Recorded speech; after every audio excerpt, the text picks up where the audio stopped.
guys, welcome back to Magic TV. My name's Craig and this is a Talk Magic, and today I've got a very special Talk Magic. If you are a children's entertainer, if you are a children's magician, if you're a family entertainer or a family magician, you are going to be wanting to watch this interview because I am now sitting down with the Great Zucchini himself, the Kids Show Rockstar.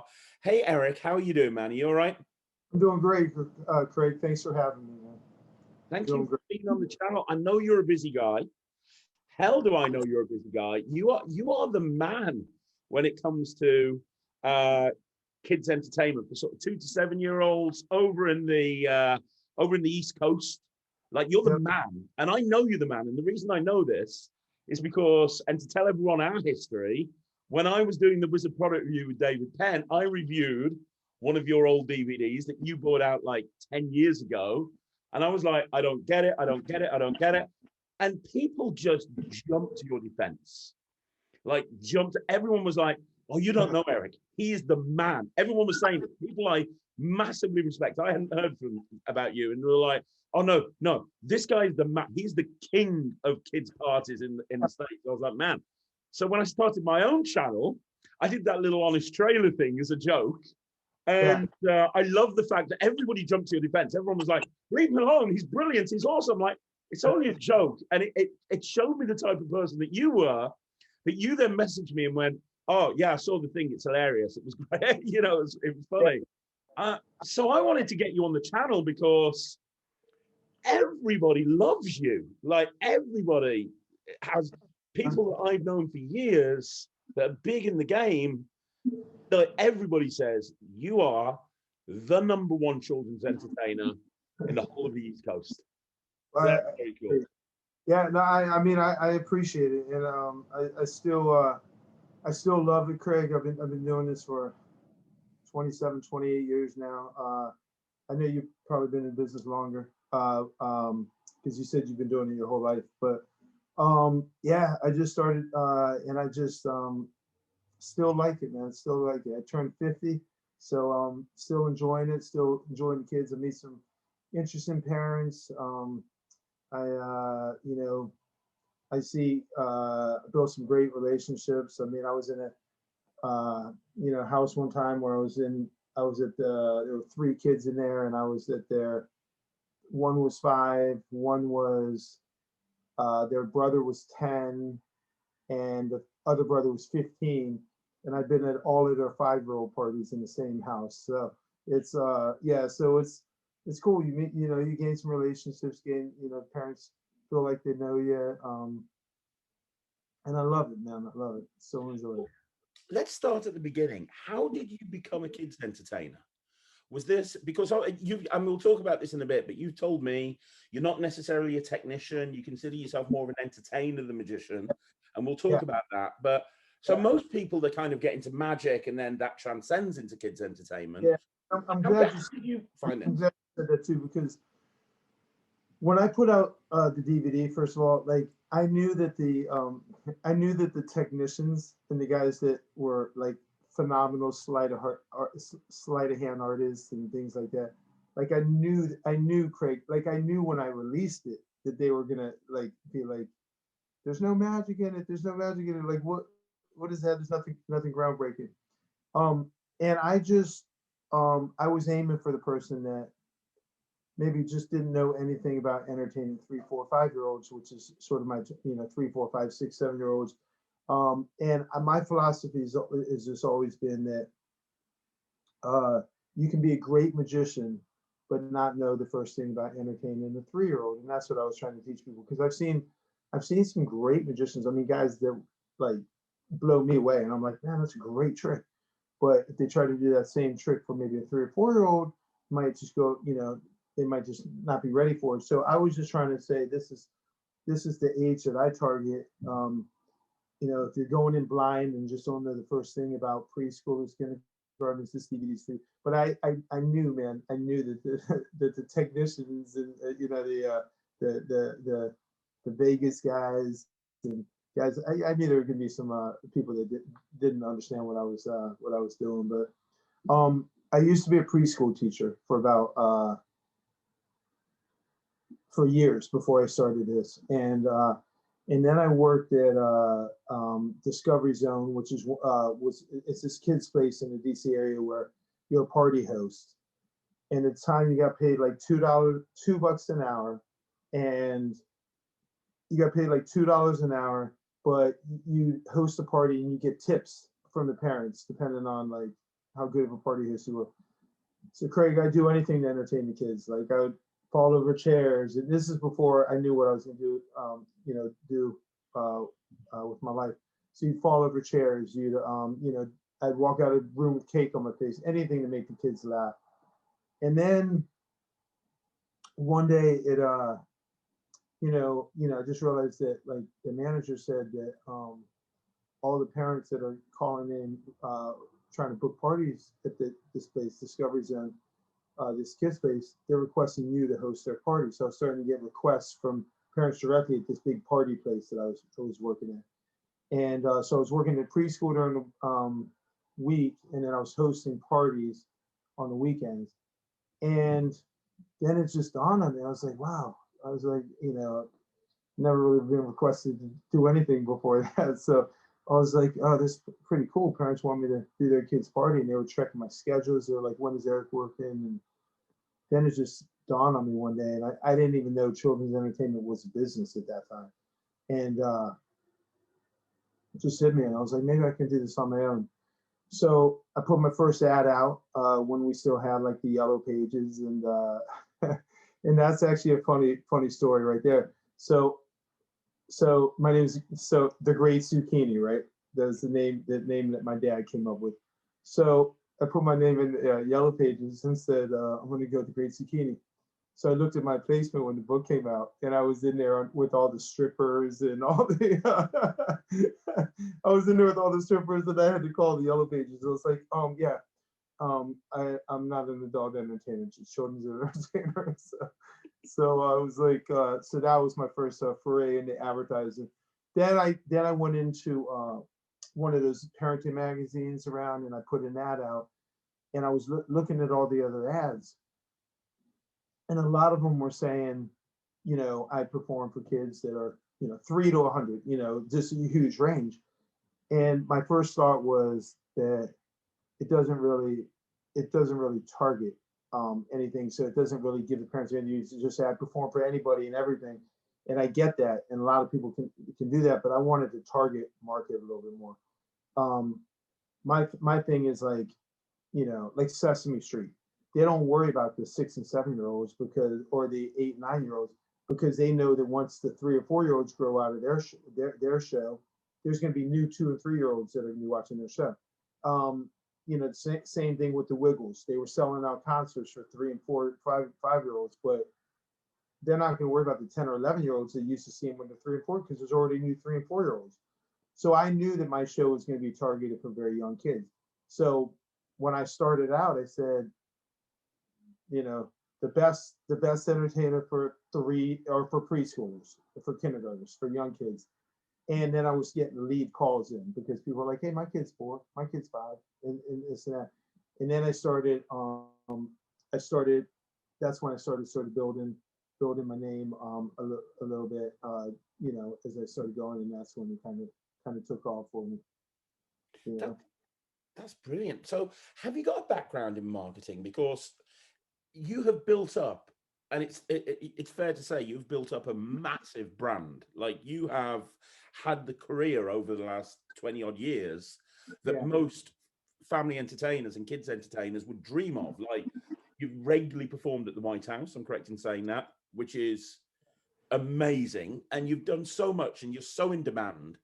How did you achieve that? I mean, was it a really smart marketing strategy? How did you get the name out there?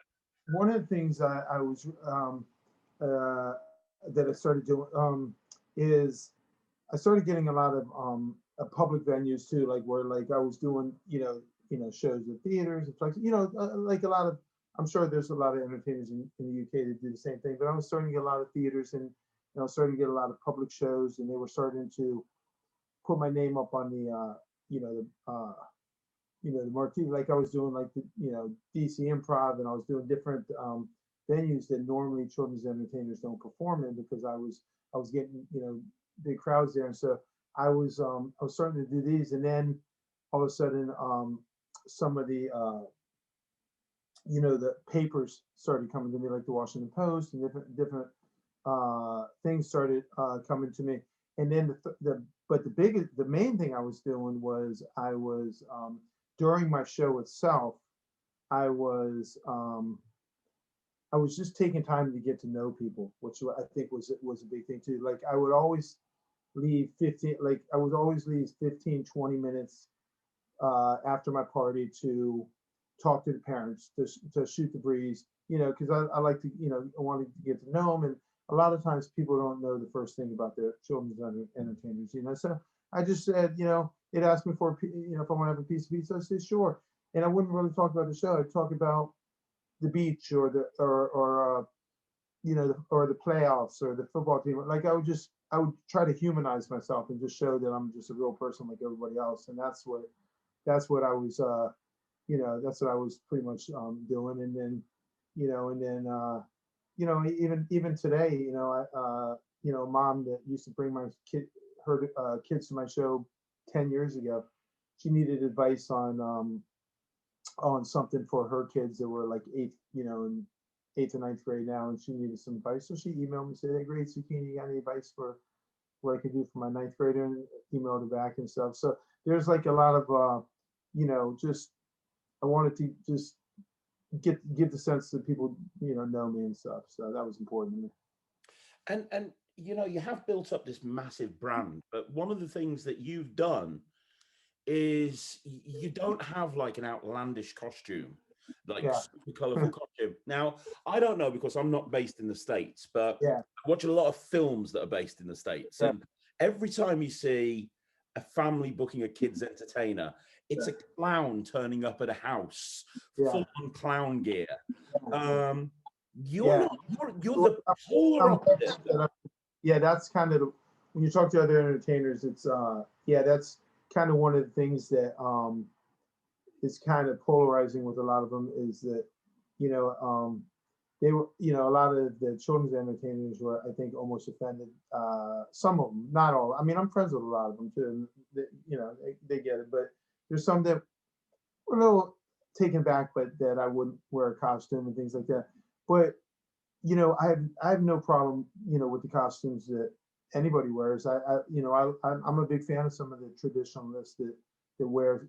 I mean, they look great. I just felt, for me, I wanted to show this sort of this everyday person that would have some relatability, where the first and foremost wasn't the costume, it wasn't a fancy backdrop, it was just my ability to entertain your kids, and I wanted that to oversee anything else that I was doing. And I felt like it was just afterwards, when I was talking to parents, I felt like they were just gonna be more comfortable talking to me if I was just dressed like they were, and not sort of, dressed, the other thing. And also, I think name remembrance during my shows helps a lot too, because I fall asleep during the show, and the kids are like, "Wake up, the Great Zucchini." I mean, I think all that thing, a lot of times you ask kids who came to their show, and they might say, "We had a magician, or we had a clown, or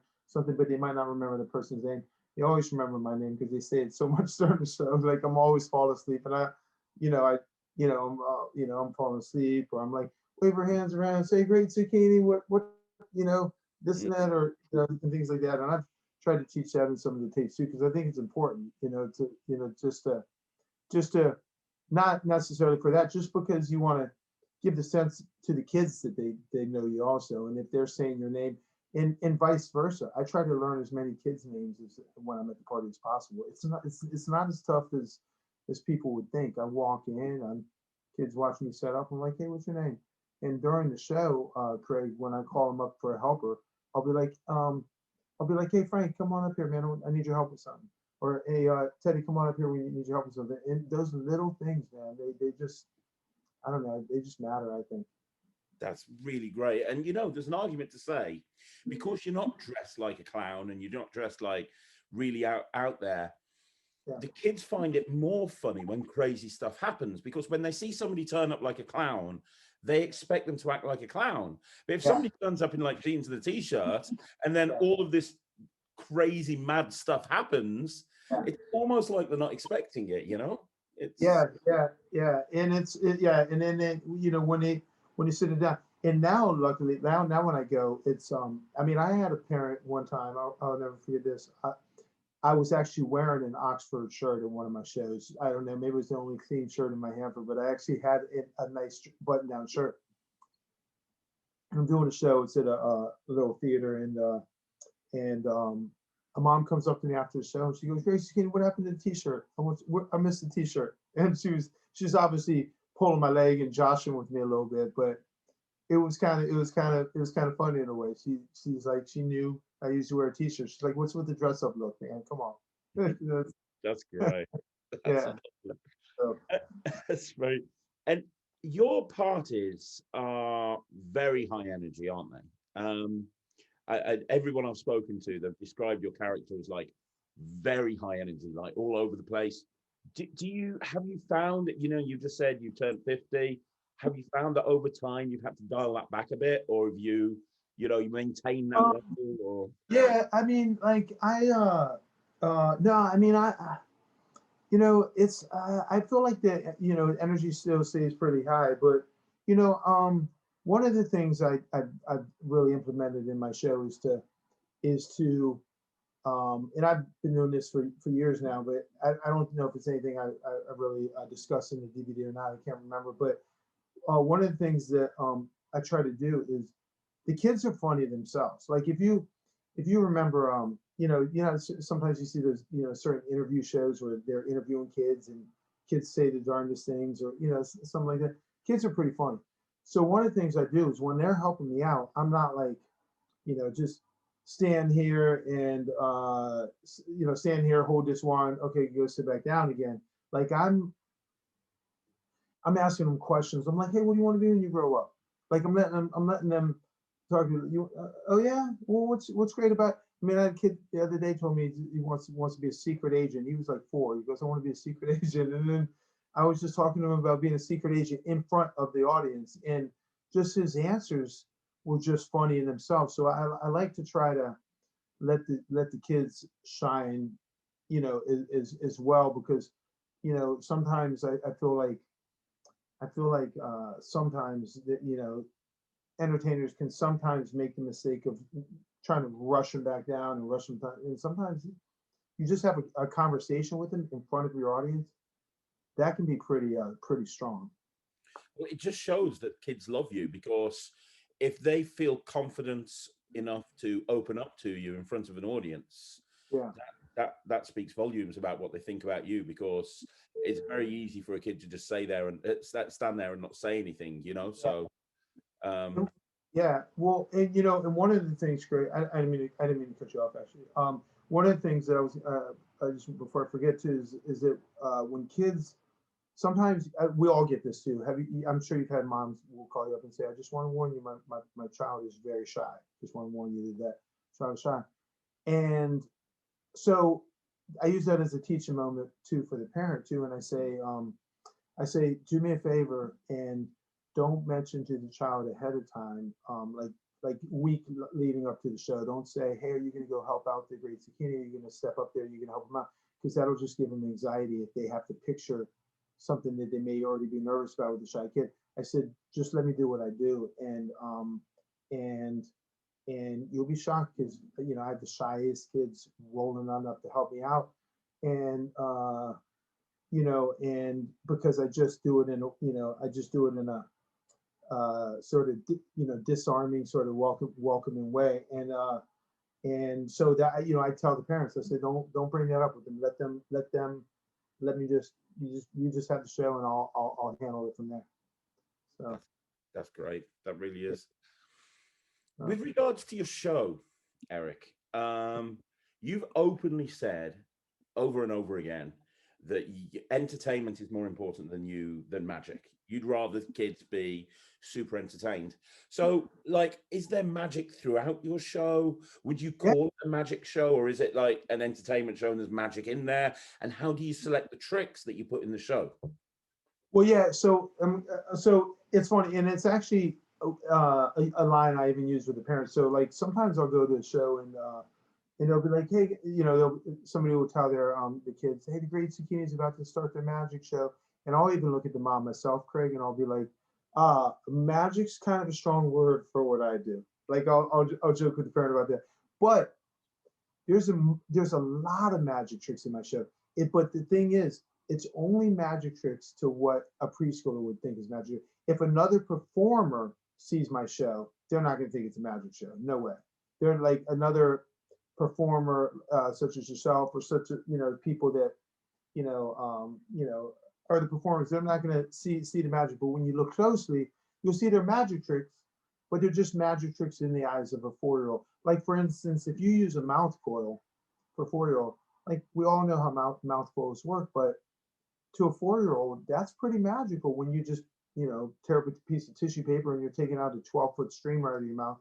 4-year-old finds that pretty magical. When you have a ketchup bottle, the collapsing ketchup bottle, and the bottle disappears. It is a self-working trick, and it takes no skill for me to perfect that trick at all. But it's still a magic trick for a 4-year-old. I mean, I use that in the show, and so what I do is I just try to put the entertainment around it. So if I just say hold up the ketchup bottle and said, "Hey guys, here's a ketchup bottle," and then I crumple it up, then it's not going to entertain a 4-year-old so much. So what I do is I'll say something like, "Hey guys, you want to know what's in this bag?" And I'll give you a hint.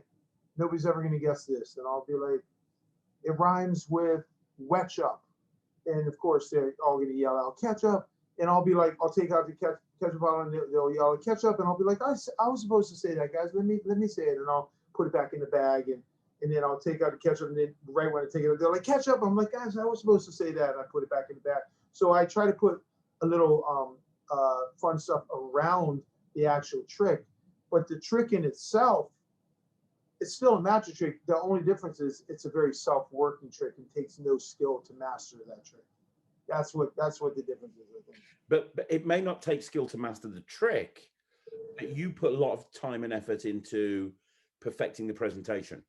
Yeah, yeah, Unique to you. yeah. And Craig, it's more important for me just it's a personal choice, but it's more important for me to have them laughing throughout the, hey, I was supposed to say that. No, let me put it back in there. And hey guys, let me say it, and then take it.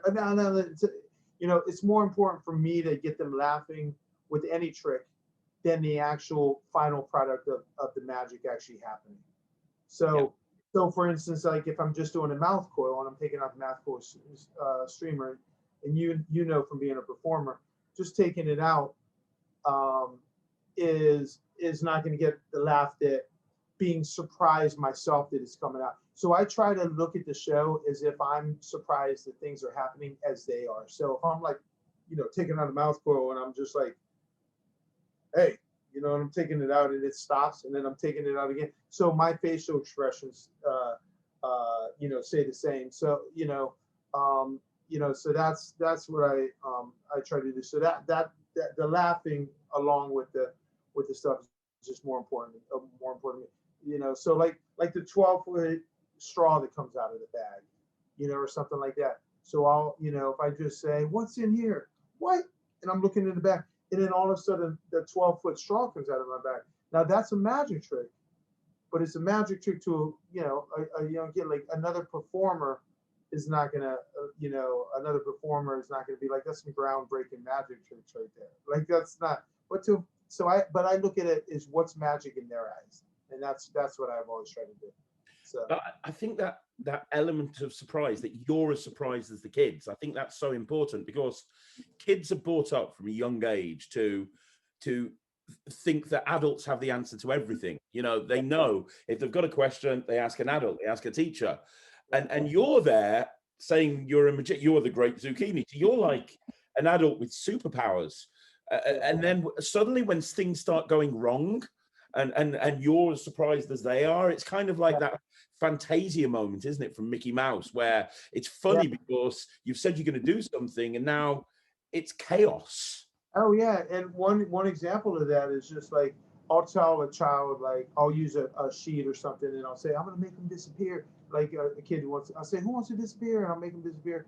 And I might use an older sibling, and an older sibling or something to make them disappear in front of the other kids. Now I've already arranged for that sibling to run into like another room, and I drop the sheet, and it looks like he's gone in front of everybody.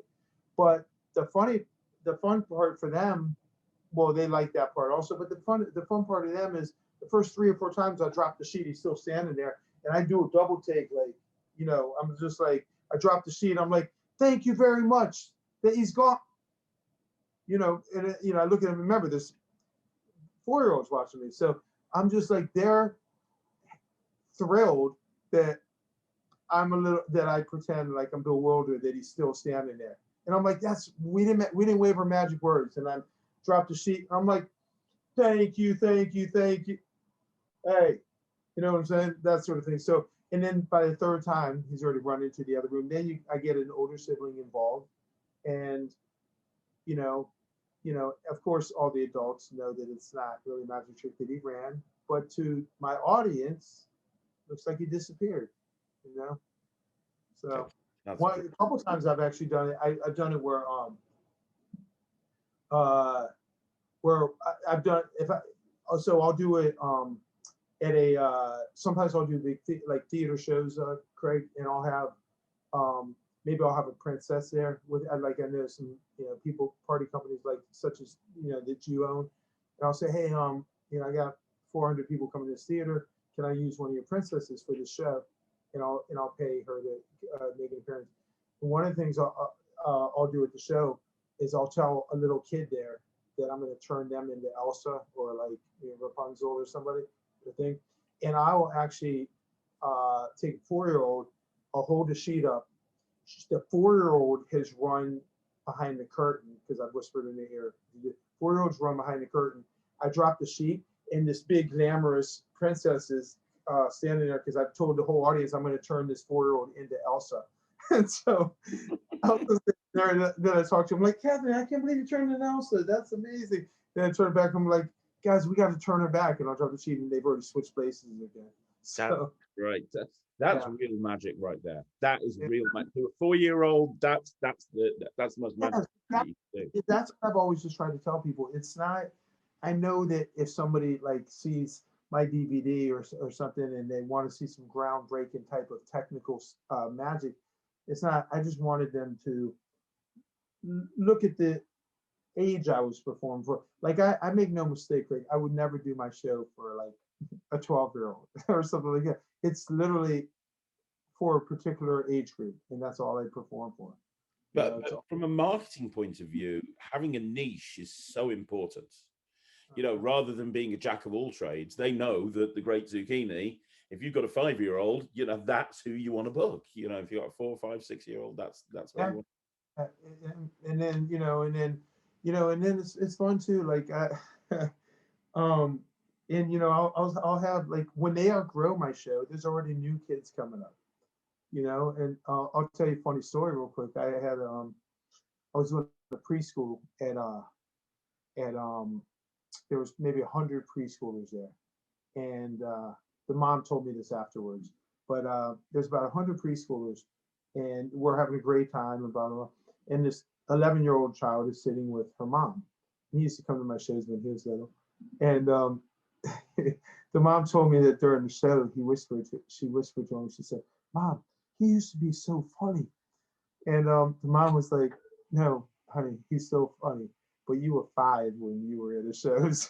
so it was like he'd obviously outgrown my show by a little bit, but most of the older siblings that come back to my shows, they get it. Like I never get grief from any of the older siblings. When I'm at a show, I never get heckled or anything like that because they remember coming to my shows when they're little, and they know it's now for their little brother. And I get them involved. I say, hey man, I say, one of the things I do is I say, hey guys, I know you're probably gonna know a lot of my tricks. You guys are a little bit older. So I need you on my side here. Who can I make disappear in front of all the little kids? And somebody will be really excited to do it and make them disappear. And I never have a problem with it, because and yeah, it's that experience that's so important, knowing that you could potentially have a problem and dealing with it and making it disappear before it even becomes an issue. That's just yeah, great. yeah. I mean, I'm always the second I walk into a room, man, I'm always scanning the room. I'm scanning the room, I'm like, all right, uh, let me get this kid involved right here, just so because if the kids want, I mean, you've seen lots of stuff that I do. It's not easy to it wouldn't be hard for a 11-year-old to heckle me and say I know how you did every single trick I do. Probably. It wouldn't be hard for an 11-year-old to do that. But I get the older siblings on my side the second I walk into a party. I say, hey guys, come on over here, man. How you guys doing? How you doing on your soccer team, or how you doing on your thing? The other thing that's real important, I think, is it just separates you and helps you deliver a rapport with some of the families is I take pretty good notes. So for instance, I'll just give you an example. Like one time, mom called me and she had been to her house a couple times, and I was going to her house for like the third time, and she said that, how are you looking at this time? Because Brian, older brother, has a black belt test, and that day, and so, fast forward to the day of the party, I walked in the house like this is, a couple months after they booked it, walked in the house, and I was just like, hey Brian, how'd you do on that black belt test, man? Are you a black belt yet or what? And it just made it it was just key for him, because it just, I just take good mental notes, and I take good, and I just try to, I don't know, it's just always sort of been important to me like that. And how often do you change your show around? Because you get a lot of repeat bookings. Yeah. Like you will get, like you'll do a party, there'll be 20 or 30 kids there, and they'll all want you at their party. So you could do the same bunch of kids over and over and over and over again in a very short period of time. And I I've know done, there's new kids coming up, but do you change it or do you do the same thing? well, and I've done parties where I've been to parties for the same class in the same weekend. So like yesterday, I'll be at a show, and the next day I'll be at somebody's party from their class from the next day. And the thing I found out is, if I was performing for older kids, like if I was performing for teenagers or something, there's no question that I'd have to have a different show for the same group. But with preschoolers and kindergartners and young kids, I do, I'll have different wrinkles in there sometimes, or maybe different ways that I, interact with them. But as far as the props, I will change up props sometimes if I see something when I'm walking on the boardwalk and I see something in the store that I'm like, hey, that'll be good in my show. I might throw it in my show, but I don't take the kind of notes where saying, hey, this child saw me 2 months ago, try to have a different show for him. I won't do that, because they've seen the same movie 20 times too. And a lot of times with the age that I perform for, they want to see some of their favorite tricks again. Like they want to see, there's certain tricks that they want to see again. So I will throw new wrinkles in there sometimes, but I don't really, but it's only if it appeals to me and I think I can, have some fun with it, I totally agree. My daughter is 5, so Yeah. she's like your ideal age, and Oh she yeah. will watch the same episode of Paw Patrol 1,000 times Yeah. and never get bored. Yeah. And Yeah. I think there's that thing, isn't it? They when they know what's coming or what to expect, I it's bet even better for a child. she's got to be wrapped around her finger too. 100%. Yeah.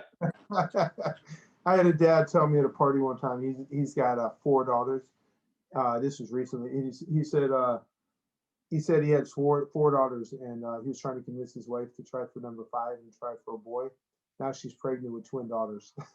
So Oh, no. 62. Yeah. I had Yeah, one boy and one girl, and I kind of quit while I was ahead. It was like, right, one of each, we're good. Right, stop now. I'm sure she's got you wrapped, man. I'm sure you're a great dad, man.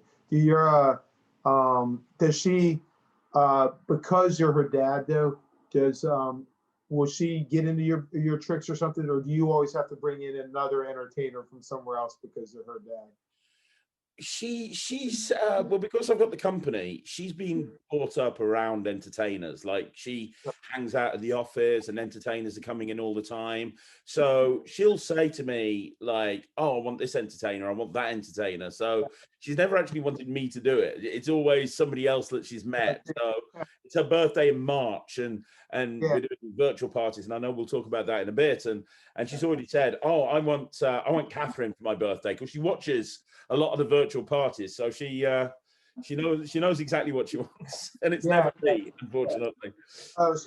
So like with her seeing so much magic around her, and you're friends with a lot of entertainers, like do you find that with her being exposed to so much, so many funny guys and so many fun entertainment, does it get harder to impress her because she's seen it all, or is it? Oh, she just loves it. She's the best audience member.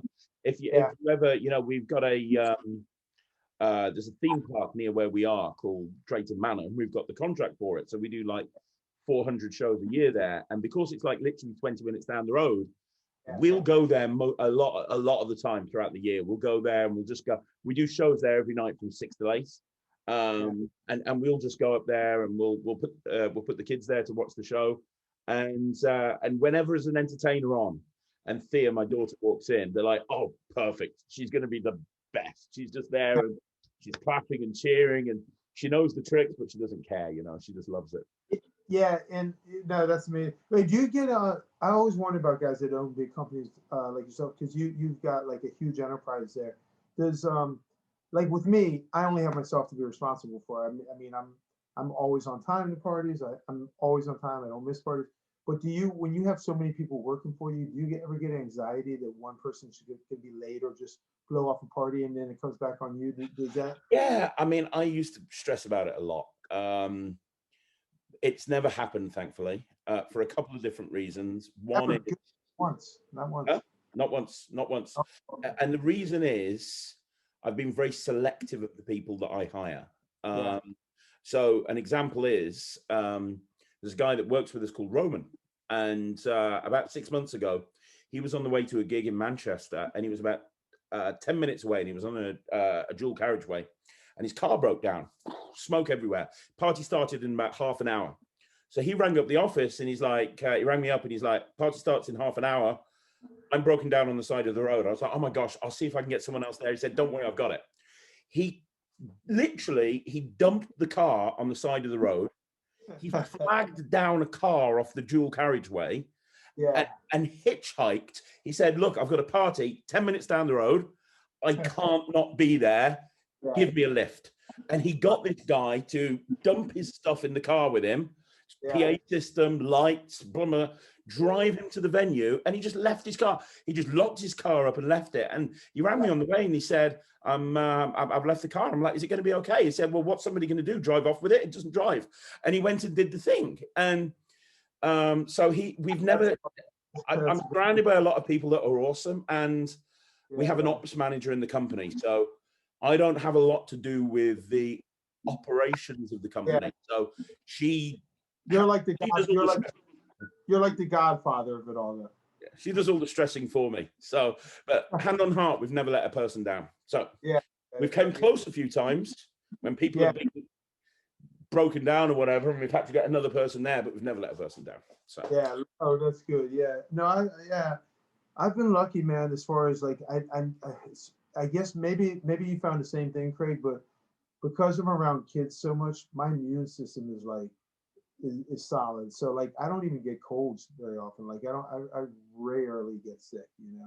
Knock on wood. But yeah. So yeah.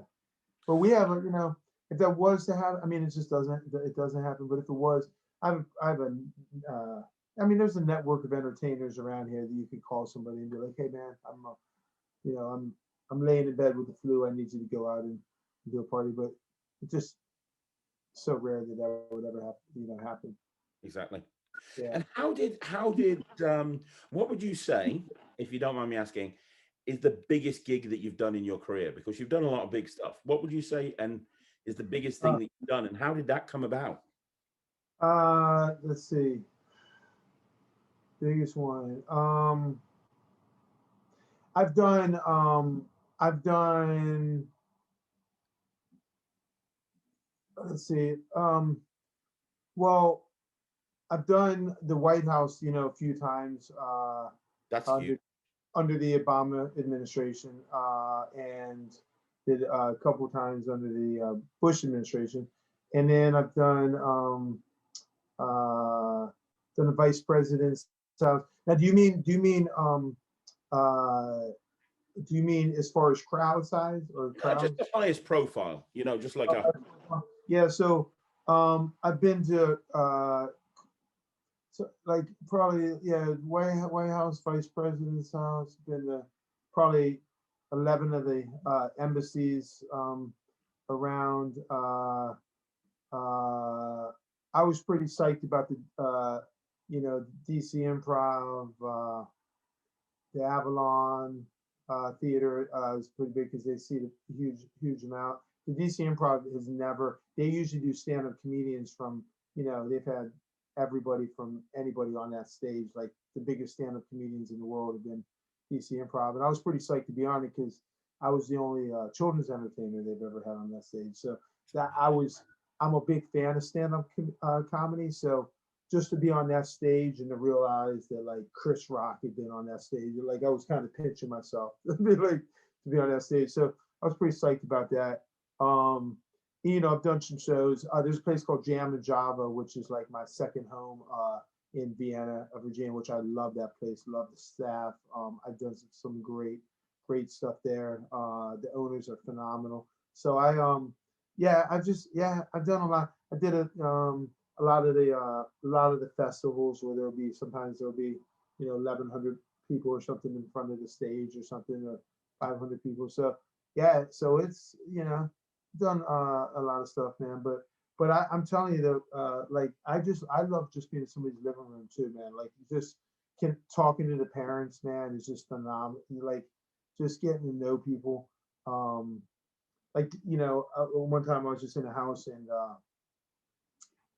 there was a grandfather there, and the grandfather used to be a FBI agent in New York during John Gotti years, during like the mafia years. And I was sitting there talking to him for maybe like an hour after my show before my next show. I was just sitting there, just like, I mean, kid, like on a stool, just like listening to his stories. And his wife walks behind him, where I could see her, but she can see him. She just like rolls her eyes. And I said, I'm sorry, I didn't mean to take up so much of his time. And she's like, are you kidding me? We've heard his stories 20 times. We're so glad he has somebody to share them with again. So I'm like, she's like, he loves it. But that's my favorite. Just being, the big shows are lots of fun, but I just love connecting with people too. And what one piece of advice would you give somebody who wants to become a kids entertainer and wants to do entertainment for that preschool market? Maybe it's somebody who, we're finding in the UK at the moment, because of the pandemic, there's a lot of close-up guys that are thinking now about doing kid shows. Yeah. So what advice would you give somebody who's wanting to actually start becoming a kids entertainer that hasn't really gone down that route before? Yeah. I think somebody wants to be a children's entertainer. Number one, they have to decide, I think, what age they want to really target. Like I know there's probably gonna be some guys that disagree with the statement that I'm gonna make, and I understand that, I respect it, but I think a lot of times people will say, I've seen people post about this on like the Magic Cafe and different things. People will say, well, my show for 13-year-olds will work for 3-year-olds. Like my show will work for any age. And I'm just not buying it, Greg. Like I just don't think, like, I think because they might do their show with older kids and they'll see 3-year-olds sitting in the audience, like with their, like staring into the direction and watching them. I think that that's different than actually entertaining them and actually being there for them. So to say that, like, you know, a show that you do for 12-year-olds would necessarily work with 3-year-olds. I think they need their own show. So like I think that you decide what ages you want to perform for, and you become the best at that particular age. You know, like, you know, if you're doing, you know, teenage shows, or you're doing shows for 8, 9, 10-year-olds, like none of my props are probably gonna, you know, work for you. I mean, but well, except for a thumb tip, you can do a lot of cool stuff with a thumb tip. But you know what I'm saying. I just think it's find your age first, become good at that, and then find guys that are doing it. You know, I have guys that are only interested in performing for preschoolers that have come to town to follow me around and sit with me in Starbucks, and I'll sit there and shoot the breeze with them, and I'll give them advice on that age group. But if you want to perform for you know, older kids, find somebody that does it, and watch them for a little bit. You know, do some homework on it. You know, some of these, you know, and then also you have to enjoy it. You can't just go through the motions with kids. You know this, man. I mean, you think you can go through the motions with your daughter, man? She'll know right away, man. She'll know right away. You gotta enjoy kids. You gotta enjoy. You gotta like them. You know, you know. You can't just. And I've seen, you know, I mean, I've seen people go through the motions, man. And it's not the same. It's not the same show. You got to enjoy working with kids. It's not for everybody. I just happen to enjoy it. You know, so. You're right, and if something, an extension of that, if somebody is, you know, going through something at the moment, or they've had a problem, or there's an issue, or something that's playing on their mind, you've got to put a pin on that, because when you get to that show, they're expecting you to be at the top of your game, and if you're distracted or you haven't got your head in your game, that's not fair on that client or that kid. You know, that you can make or break a kid's, you know, how they feel by the quality of your show. That you have a really important job that you've got to do there, and you owe it to do it the best that you can do it. And the smallest nuances will do it. I'll give you an example. I was watching a friend of mine who's in this area one time, and I've told the story before, so you may have heard it. But I'm watching a show, and you know, he invited me to the show, and I'm watching it, and he's doing the breakaway wand with a 3-year-old, like breakaway wand.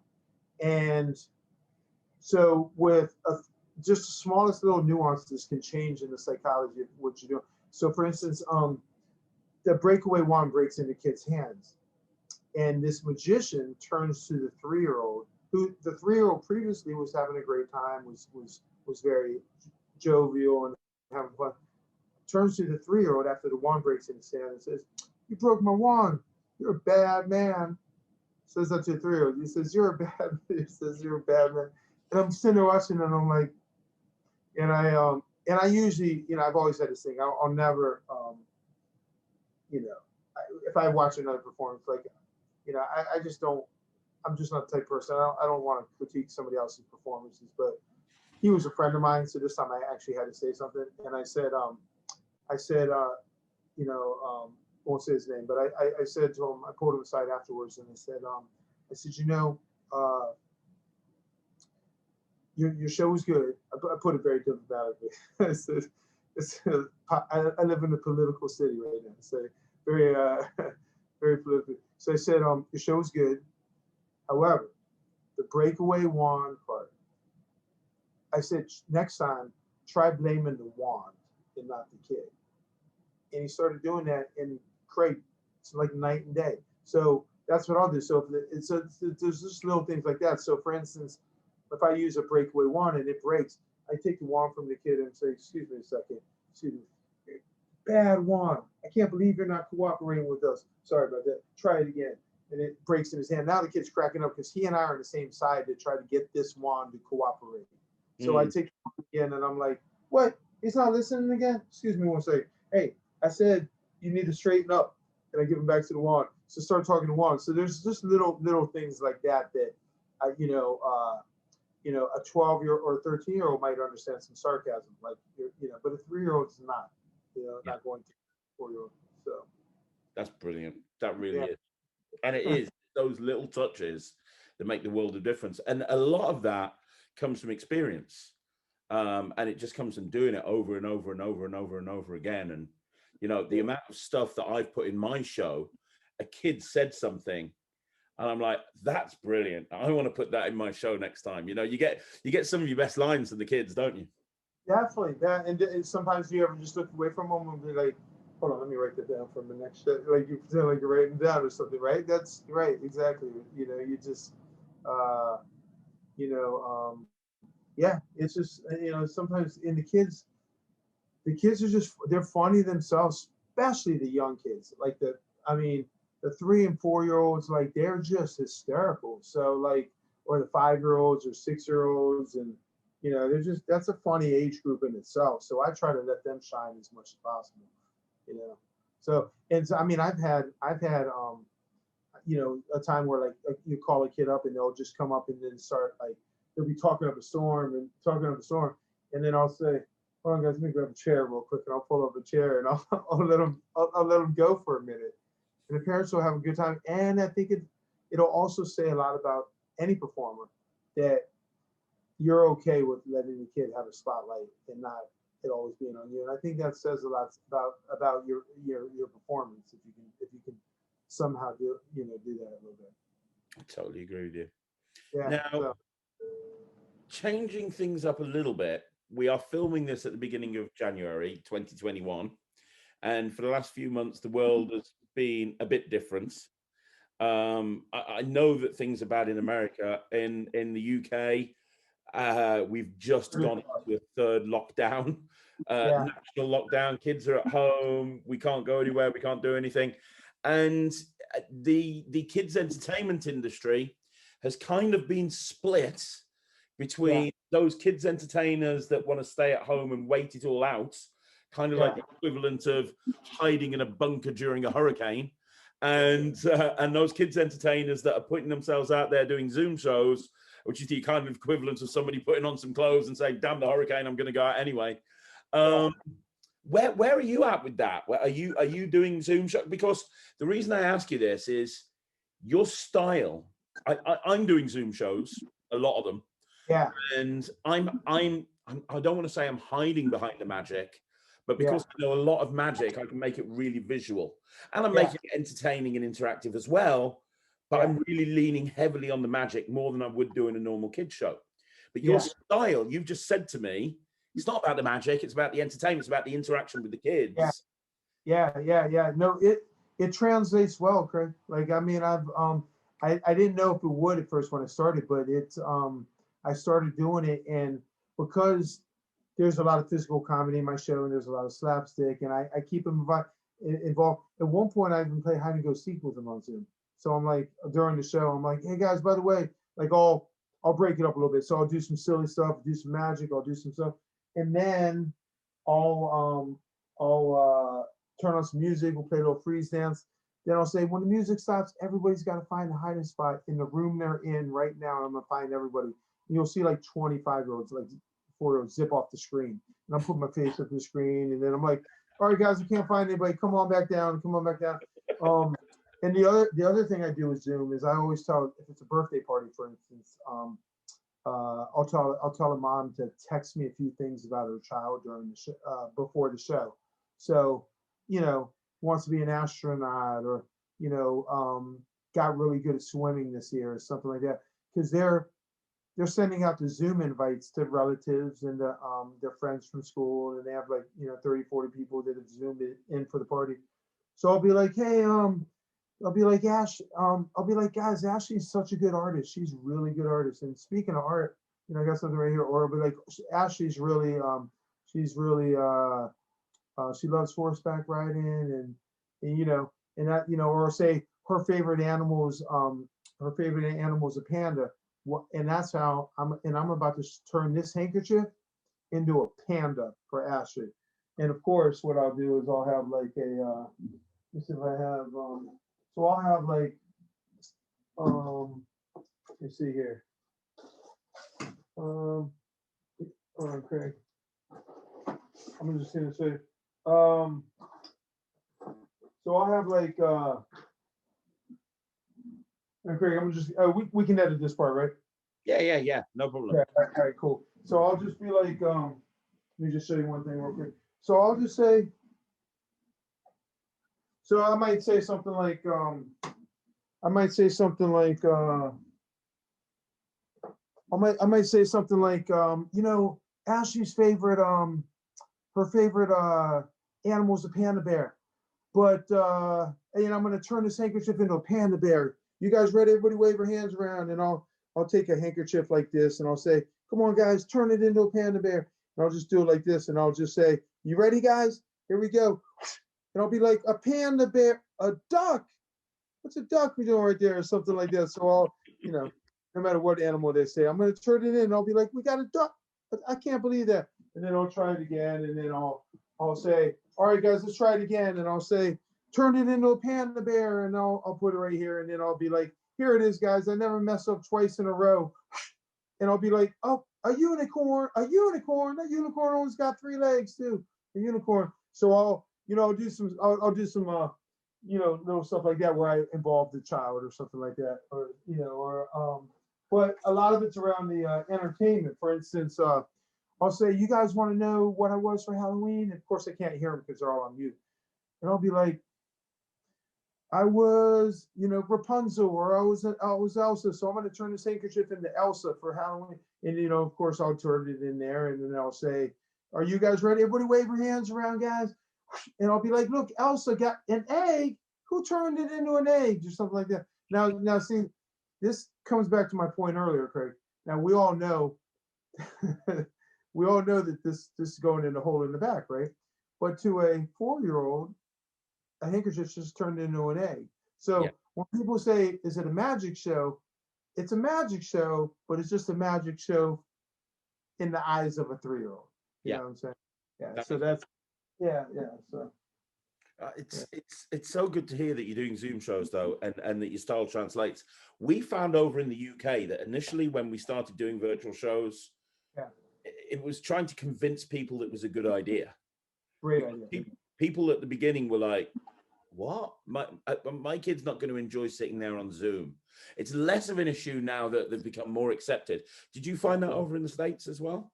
Yeah, that's interesting that you should say that, because the number one thing was I needed more and more people to see the Zoom shows, and I wanted people to see them, because the thing I hear now, my friend, is that people are like, "I can't believe how well your show translates on Zoom."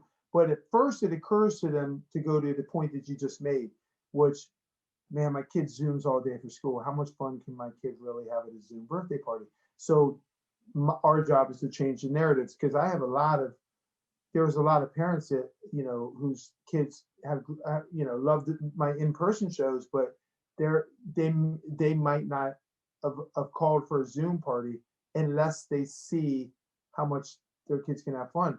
So as I started doing more of them, and more people would then see a Zoom show and say, "Hey, my kid really had fun doing Zoom. Who would know?" And that's probably the most common theme in most of the emails I get right now is, "I can't believe that you had them engaged watching you on Zoom, because I never thought a 4-year-old would sit there for 30 minutes cracking up on Zoom." And I love hearing that. But that's the thing. I knew that the narrative had to be changed, because you're right, because they're doing Zoom all day. Who how do you know that they would sit there for Zoom? So my job was just to hope the lead calls would come in for Zoom and say, "Hey, do you think you can keep these 4-year-olds going on Zoom?" And blah blah blah. Now I'm doing quite a few Zooms, so now more and more people are seeing them. So it's like I'm getting calls every day for Zoom. So now you're constantly in front of people. Then they see a Zoom party and they're like, "My kid had a ball in Zoom," and they call you for a Zoom party. Now it's just the same thing as in-person shows. It just keeps circulating around, and people want me to. Have you changed your website to include Zoom shows, or is it more of a word of mouth thing? There's a virtual page on my website. I've got some pictures on my website of kids and some video clips. There's because sometimes parents will email me a clip of their kid just watching the screen as I'm going. So won't even see what I'm doing. You'll just see a kid belly laughing, watching the screen. So I put a couple of those clips on. So that's, that's what I try to do with my website too. I always try to put I've always tried to have my website in the, and how the kids are, from their side of things, from what they're seeing when they're looking, like sometimes you look at websites and you see just pictures of the magician, like a magician in a wagon or a magician on things. I've always wanted to have the reactions of the kids on there because that's what their parents are going to end up paying for. So I don't need to see what you look like. I want to see what my kid's going to look like watching you. So that's what I've always tried to do. So, and now I'm doing, now I'm just doing these ticketed events also. So I do a lot of birthday parties on virtual. But then every couple of weeks I do a ticketed event where it's a public show, and then I have a ticket link where you can buy a ticket, and I just announced my next one, which will be on the 16th. But and then it's a ticket link. Parents buy tickets for the Zoom show, and I just like I would do as a public in-person show. And sometimes I have a special guest, like this next show. I'll have Spider-Man and Batman coming by. So yeah, that's great. Yeah. And that's something that oh, you've gone. You there? Sorry about that. Hold on. I just somebody's calling in. Sorry. Oh, okay. Yeah.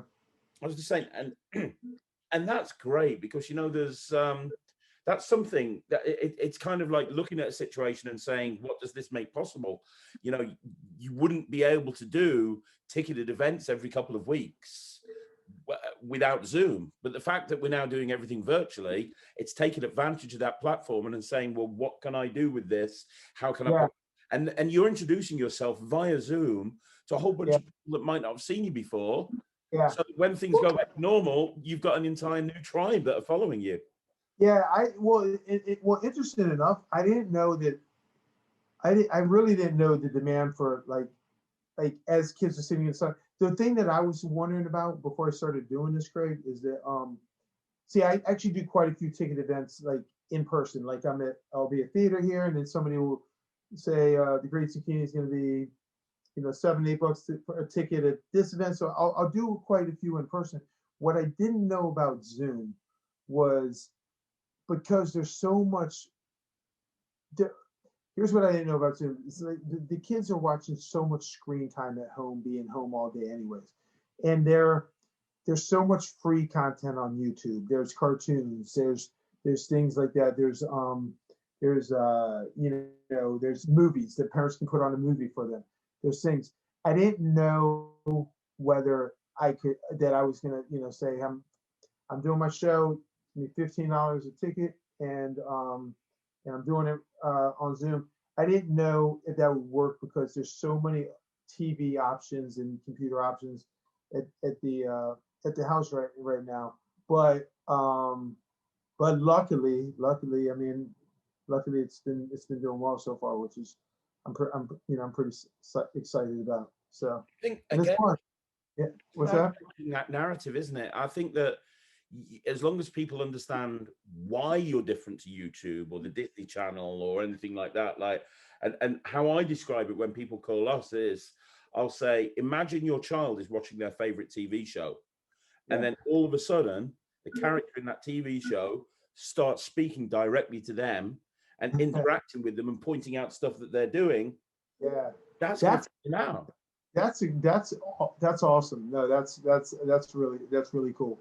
Yeah, it's funny. Even at these public shows, Craig, like sometimes I'll give shout outs to certain kids. Like the mom will text me like, "Can you give a shout out to my kid during your show?" So public show, and I'll be like, "Hey Timmy, hold this magic wand." Like I'll say something like, "I'll hold out the magic like the nesting wands or something like this." But I'll say, like I'll have these or something, Craig. Like I'll say, "Reach out and grab this wand for me.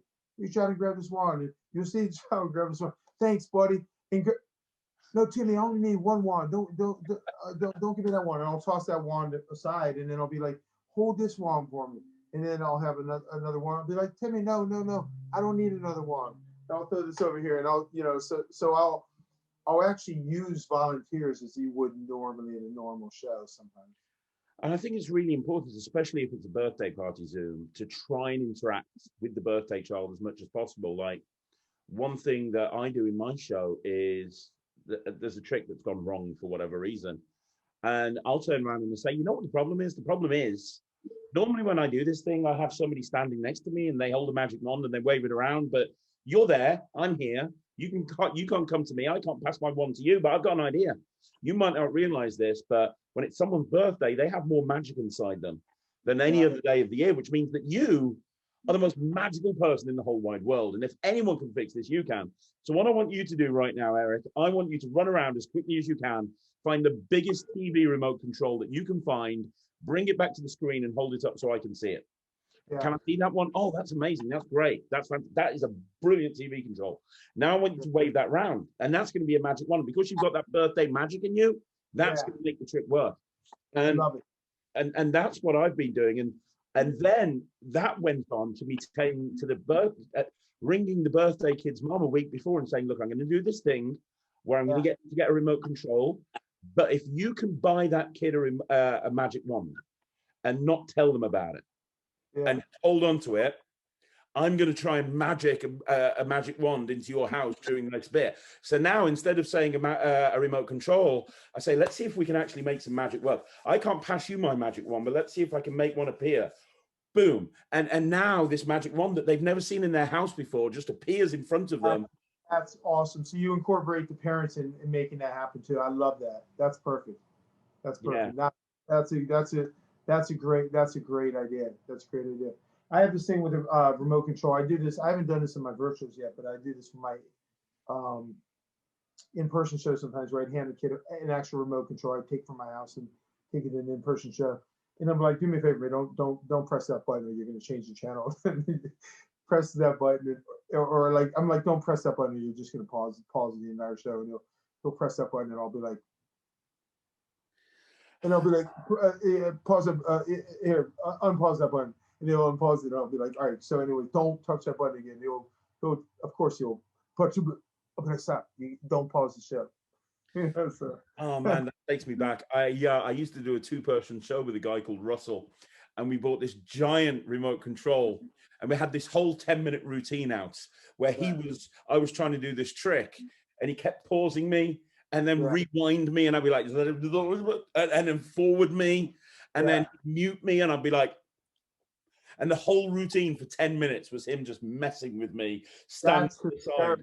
Oh, no, and I can envision the whole thing too. The muting thing is perfect. Yeah, that's genius. See?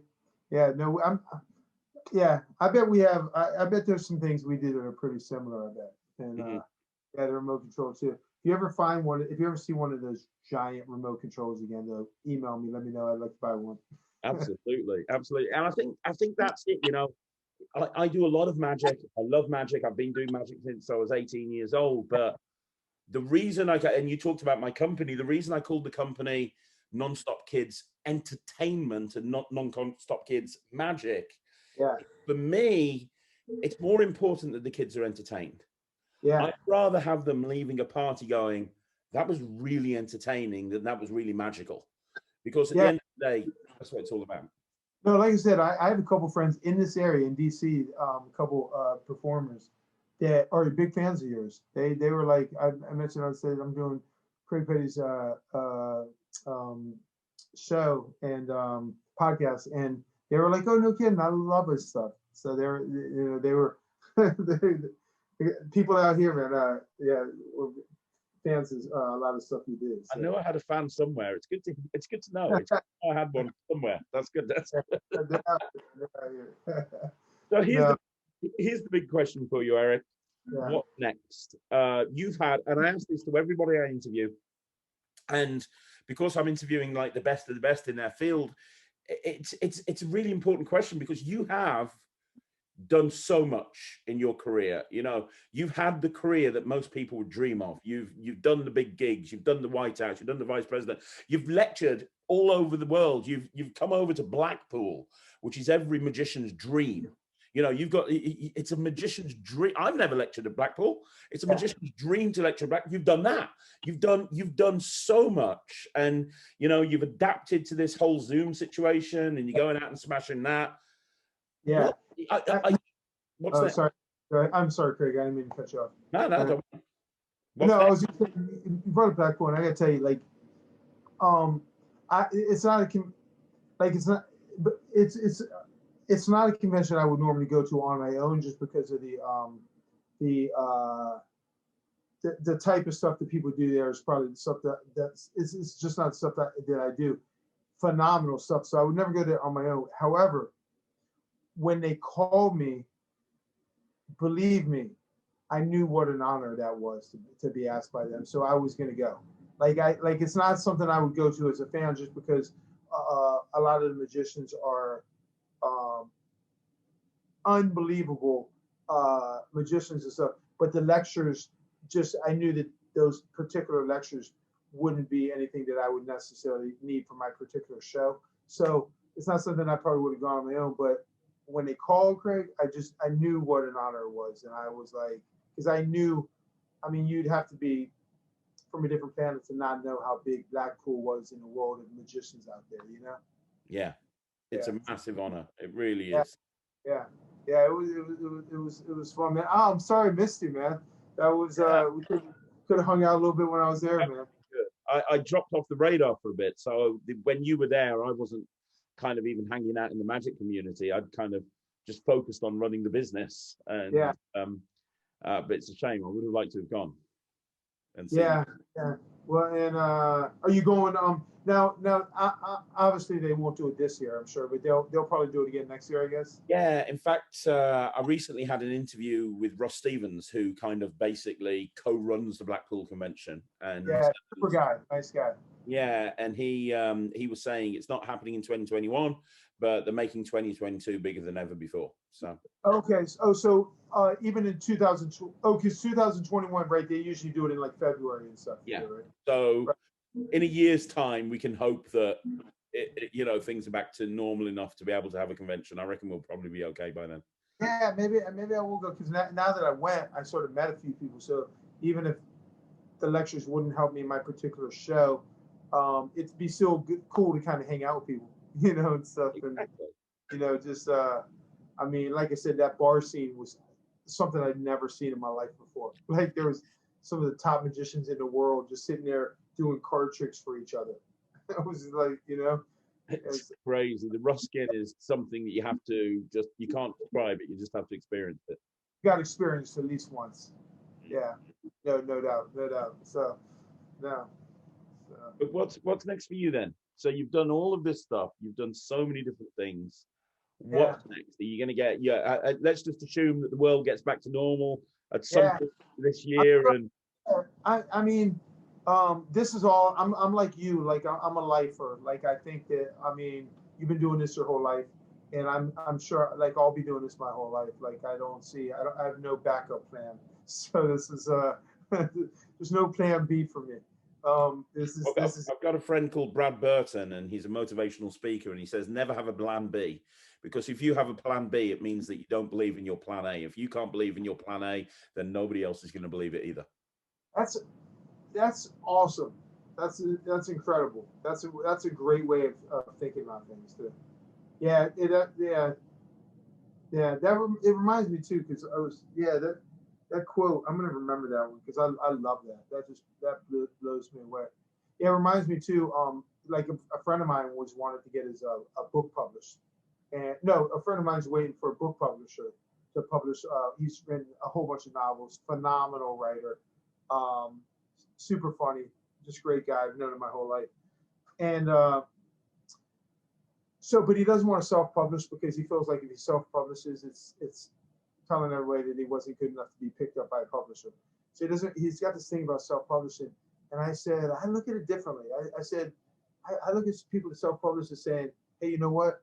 When I can pick up my book, I think my work is good enough that I'm going to do it myself to show you because I think people will get a lot out of this. So I said, I think something to be said, like, I know how good this is, and I'll just put it out myself, and I know people are going to get something out of this. So I was trying to reframe his thinking with that too. But I love that quote you just said. That's perfect.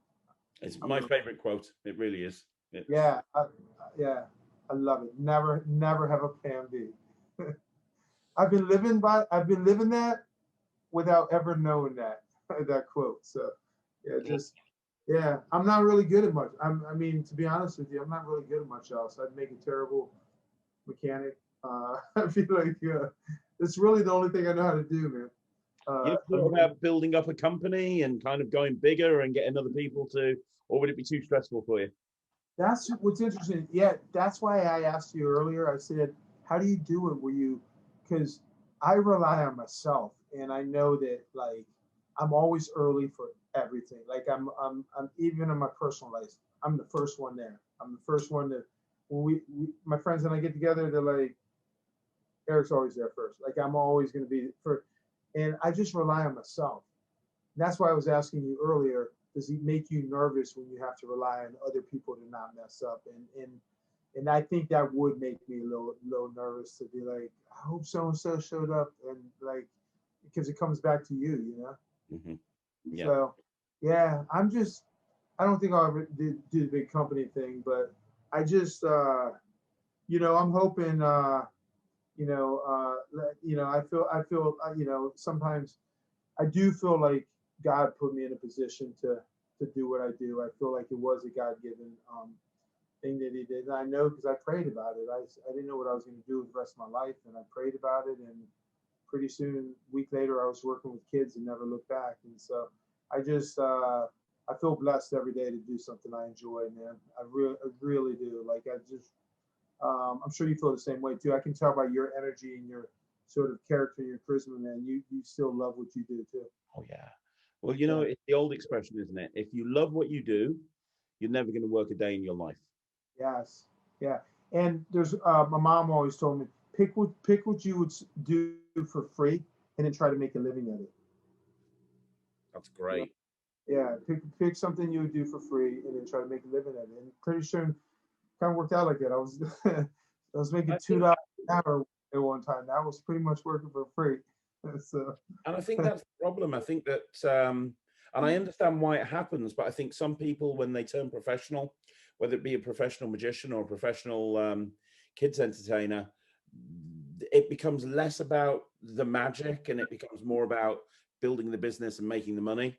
And I think you need to remember that why you got into this industry in the first place. It's to put smiles on people's faces, and because it's something that you love, and ultimately that's more important than the almighty dollar. yeah, it's like you're right. It's like anything else. If you're like a professional athlete and you get that contract and then stop playing or you'll be out of the league pretty soon. Nobody's gonna want to sign you.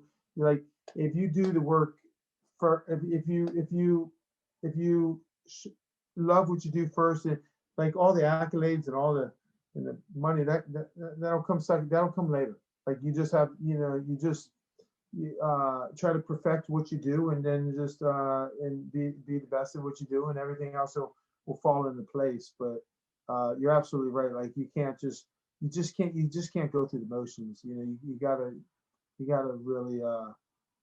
really just sort of go all in. Yeah. So I mean, with kids, like I'm telling you, like just to reiterate what we were saying later, like you gotta, you just can't go through the motion. Like you either enjoy it or you don't. There's really no gray area. I think, I mean, there are days when you're tired, but then that's when, when you might wake up a little tired, but then that's when you have to be a pro. You just have to tell yourself, be a pro, because a good friend of mine always has that saying. He owns a summer camp in New Hampshire, and he's always told his counselors. I worked at a summer camp for 11 summers when I was younger.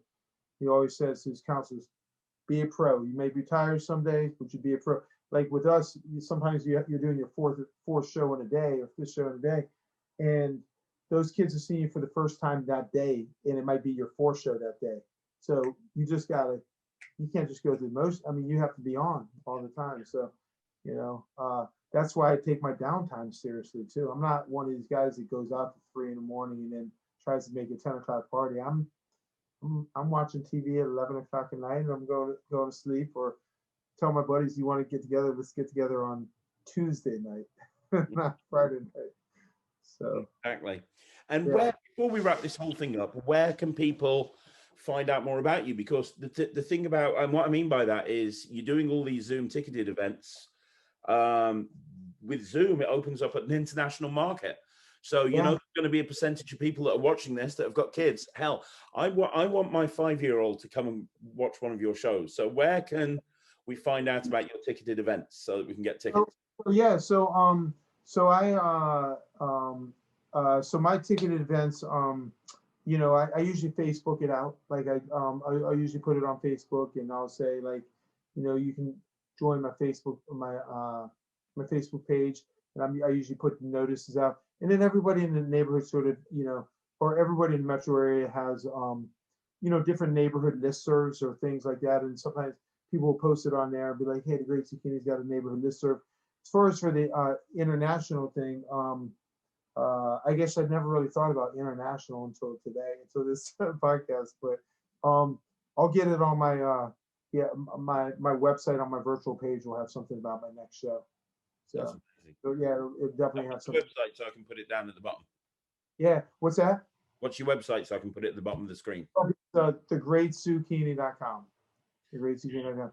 And I was gonna tell you too, one thing I do too. I don't know if you do this or not, but with virtual shows, I actually sort of treat it the same way as like an in-person show. It's just I tell the parents, I say, no, if I'm talking to a mom, I say, no, Amy, just want to let you know that this will get us ahead of the game before we start. I say these exact words. I say, try to set up the computer or the screen in the most boring room of your house for kids. Like, don't set up the screen in the toy room. You know what I'm saying? Mm-hmm. Don't set up the screen in the don't set up the screen in the you know, in the play area. I said, have her come over, no food, no toys in her hands, maybe sit up the computer in an office. And once we get ahead of the game and focus them in, they'll have a blast. But you just want to, even when they're in their own home, you want to try to eliminate any distractions so they can zoom in. And I'm telling you, Craig, it makes a world of difference. It makes a big difference for them when they do that. And they're always like, oh yeah, good idea. I hadn't thought of that. So that is great advice. That really is. Yeah. Thanks, man. You asked good questions, man. That was Thank you, man. Questions, man. You made this easy, man. You made this easy, definitely. Man, it's been awesome having you on the show. Well, thank you. I'm a new fan of yours, man. So I appreciate it. I've seen what you do. Like I said, I have guys that I trusted, like Craig Petty. He's a good man. He is a good performer, great performer, and so I was glad I reached out to you. I was like, let me reach out to him. And you know, a lot of times too, just I think just in life, sometimes when you put a face behind something and you realize too, and like I said, we're probably not too far off on our dialogue. I said, let me just talk to him, and you were very welcoming in the email. You made me feel very comfortable in emailing you and stuff, and you came back, and it just felt like it just connected from there. And I'm glad I reached out to you. Likewise. I really hope when all this is over, we can meet up and we can grab a drink somewhere. That would be I'd love to, man. On me. Sounds good. That'd be awesome. Like that. I mean, maybe I'll go back to. I've spent a little bit of time in Washington. I backpacked around America when I was younger. I spent 2 years working at a summer camp. Yeah. What state was that camp in? Camp Island Lake in the Poconos in Pennsylvania, in the Poconos Mountains. Wow. Camp Island Lake, and I went there twice, and I spent like the next 3 or 4 months after that just going around. Yeah. I did the East Coast and then the West Coast. So I spent a lot of time. You spent a lot of time in the States then. Yeah, I love it. I got married in Vegas, so. Oh, no kidding. Yeah, it's not. It was planned. It was not as seedy as it sounds, but yeah, we planned to get married in Vegas. We very cool. You rolled some dice and you won a wife. Well, our evening wedding entertainment was Penn and Teller. How can you get better than that? You know. Yeah. I was actually on stage with them one time. Now I don't know them from Adam. They wouldn't know me from a brick in the wall. I just happened to go to their show when they were in town, and I raised my hand like 1,000 other people raising their hands, and they just happened to pick me for one of their tricks. And so I walked on stage, and it was the bullet trick where they stand on either side. And I'm telling you, that's the craziest thing about that trick is I've asked some phenomenal like magicians that are students of the game. Nobody knows how they did that thing. Nobody knows how they did it. You probably do, but nobody I've talked to has figured out how they do it. I was blown away. I was right there on stage with them. I think it's probably the best trick that's ever been created, ever. Yeah, it's just incredible. So even you being a student of the game, you were floored by that trick too. Yeah, I mean, I completely fooled. I know who created it for them, and but I have no idea how it's done. And you know what?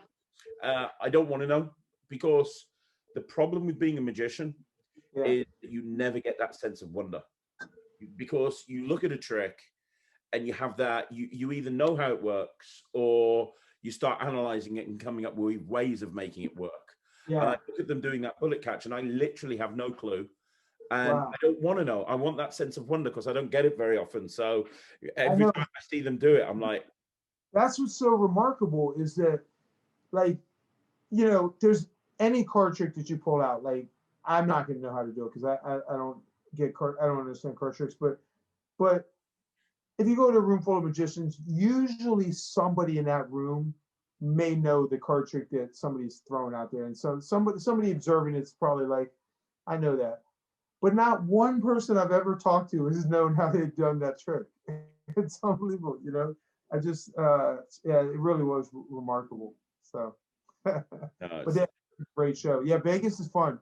I met Lance Burton when I was at Blackpool, which was, I mean, it was only a 2-second thing. Hey, Lance, I'm a fan. How are you? Super nice guy. But I was just like,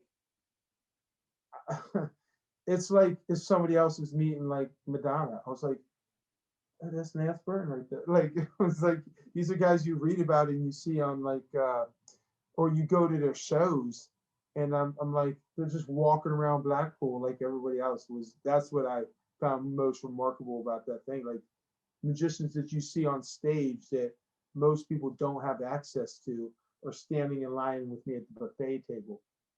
That's what I was. It was pretty thrilling. It's amazing. It really is. Yeah. Anybody who's not been to Blackpool really should go, because it's once in a lifetime experience. Hey, can I ask you a quick question now? So you've been there to Blackpool probably 12 times? Many times. I went first when I was 18. I'm 40 now. I'm 44. So wow. You know a lot. You know probably. I mean, you know probably a million more magicians than I did. But is there ever anybody that you was walking around Blackpool that actually had you starstruck too, where you're like, because you're probably used to, you've probably met anybody and everybody, but is there every time where you're like, I can't believe that guy just walked by me? Not Blackpool, but in when I was at the IBM SAM convention in Kentucky a few years ago, well, many years ago now. It was the first time I'd ever met a magician called Rune Klan. And you probably never heard of him. He's from Denmark. He's a coin guy. He's huge over in that country. And he's one of the reasons I got into coin magic, and I idolized this guy. And I remember seeing him in the bar, and I was like, oh my God, that's really great. And I learned every single routine flawlessly. He did this DVD called 3 Pieces of Silver, which is the most technically demanding coin magic you've ever seen. And I learned everything. And Josh J actually introduced me, because he knew I was a fan, and he was like, hey, Rune, this is Craig Rune. And I spent 4 hours that night in the bar with Rune, just showing each other coin magic. And he said, oh, you can do 3 pieces of silver. And I went, yeah. He said, show me. And I just did every single routine. And he's like, wow, I can't even do those anymore. So and I was blown away. It was like a dream. So you got to perform for one of your teachers in the game too. Yeah Amazing. Wow. Those are things and I like the fact that he was super cool to you too. Because a lot of times when you meet like one of your idols, or you meet somebody that you look up to, you hope the real life experience is not, is not, you hope that what they become approachable, and they're somebody that you can talk to. And it sounds like he was, so that's He really was. cool. Yeah, big Yeah. time. Big Yeah. time. Oh, And if people see you at a convention, are they okay to come up to you and ask you for advice? Are you? I love it. I love it. I mean, like I said, I'm not gonna get approached by the guy from Denmark, but I'm not. He's not approaching me about anything in my show, but I do get approached by children's entertainers quite a bit, like guys from you know, different people from different states will come in, or people that will, be entertaining young kids. I get approached quite a bit, and also when they're in DC, they sometimes will call me up and say, "Hey, man, is there any way I can meet up with you for coffee?" And I love it. I love it. I love talking with people. I love paying it forward. I'll never forget. Like when I first started. Uh, I did a random call to a magician that I wanted to just get advice from. I didn't know anything about the game, so I just looked somebody up um, in the area. He's no longer with us; he passed away. But I called him up, and I said, "Hey, I'm thinking about getting in this world. I was hoping I could ask you for some advice." And found out years later from people that know me, and people that were actually friends with him. They're like, "Man, you called the wrong guy," because they're like he's just really gruff, and just really sort of like, you don't want to do this, and you don't want to do this, and thing. So it wasn't the best experience of getting a mentor right out of the gate. And I always just thought that if I'm ever in a position where somebody wanted to ask me, for advice, I just never wanted to be that person. I wanted to be the person that was just going to help people, you know, with their craft, and help give advice. I give advice, Craig, to people that are in my area, like people that are in my area, and they want to get busier in my area. I'll say, have you tried this? Have you tried that? Like people that are here. Yeah. So it's always just meant a lot to me. I've always felt like being friends with people in the business is better than the alternative. I completely agree with you.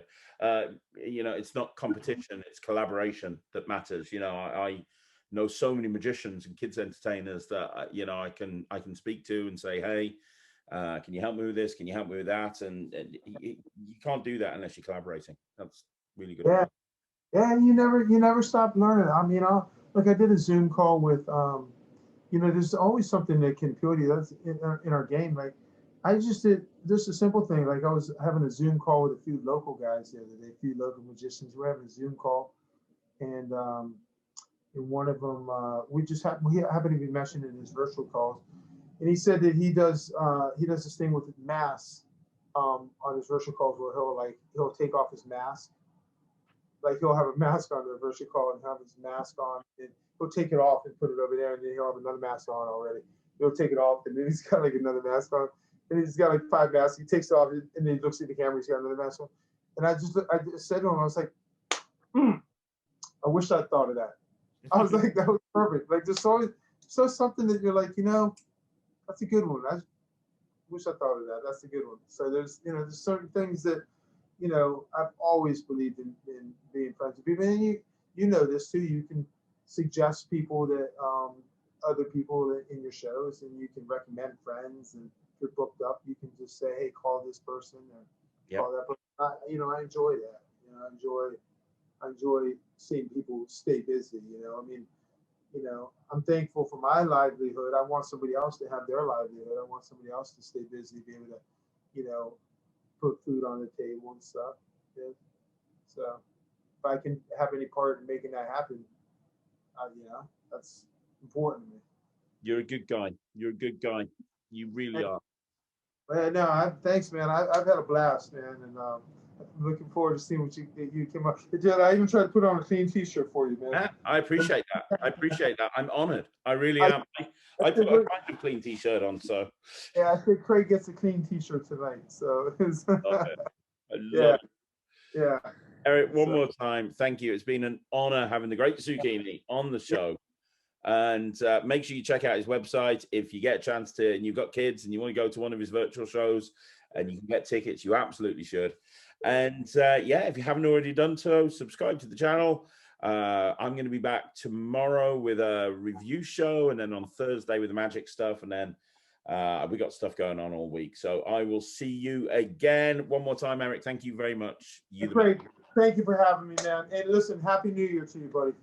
Happy New Year to you as well, man. All right.